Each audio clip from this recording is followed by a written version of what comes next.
নমস্কার বন্ধুরা, শখের রান্নাঘরে সবাইকে স্বাগত জানাই। আশা করি আপনারা সবাই খুব ভালো আছেন, আমিও ভালো আছি। আজকে আমি আপনাদের তৈরি করে দেখাবো বেগুনের একটি অসাধারণ রেসিপি। বেগুনের এই রেসিপিটি তৈরি করার জন্য আমি এখানে এরকম সরু সরু লম্বা লম্বা বেগুনগুলোকে দুভাগে কেটে ভাগ করে নিয়েছি, নুন হলুদ মাখিয়ে নিয়েছি বেগুনে। এবার কড়াইতে তেল দিয়ে বেগুনগুলোকে আমি ভালো করে ভেজে নেব।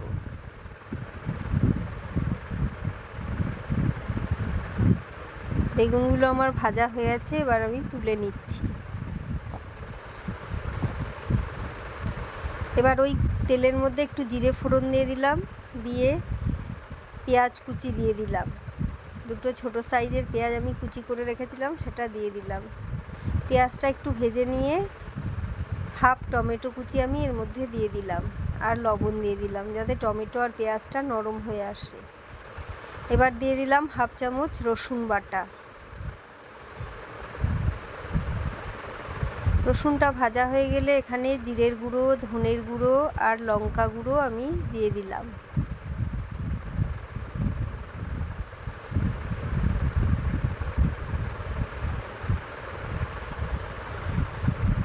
এরপর দিয়ে দিলাম হাফ চামচ চিনি। তারপরে আমি হাফ চামচ হলুদ গুঁড়ো দিয়ে দিলাম।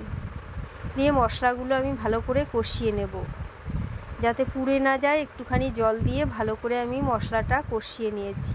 দেখুন মশলা কষানো হয়ে আছে। এবার আমি অল্প পরিমাণে জল দিয়ে দেব। আর জলটা ফুটে উঠলে আমি ভেজে রাখা বেগুনগুলো এর মধ্যে দিয়ে দেব।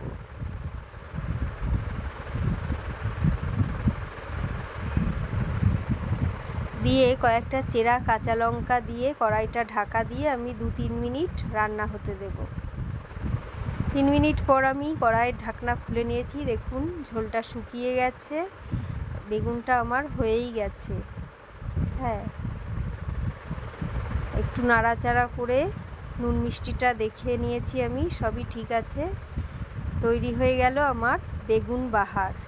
এভাবে আপনারা বেগুন বাহার রেসিপি বাড়িতে তৈরি করে দেখতে পারবেন, অসাধারণ লাগে খেতে। গরম গরম ভাতের সাথে খেতে দারুণ লাগে। এভাবে আপনারা বাড়িতে তৈরি করে দেখবেন, কেমন হয়েছে আমাকে কমেন্টে জানাবেন। ভালো লাগলে অবশ্যই একটি লাইক ও শেয়ার করবেন, আর আমার চ্যানেলটি সাবস্ক্রাইব করে আমার পাশে থাকার অনুরোধ রইল আপনাদের সবার কাছে। ধন্যবাদ সবাইকে সম্পূর্ণ ভিডিওটি দেখার জন্য। সবাই ভালো থাকবেন, সুস্থ থাকবেন।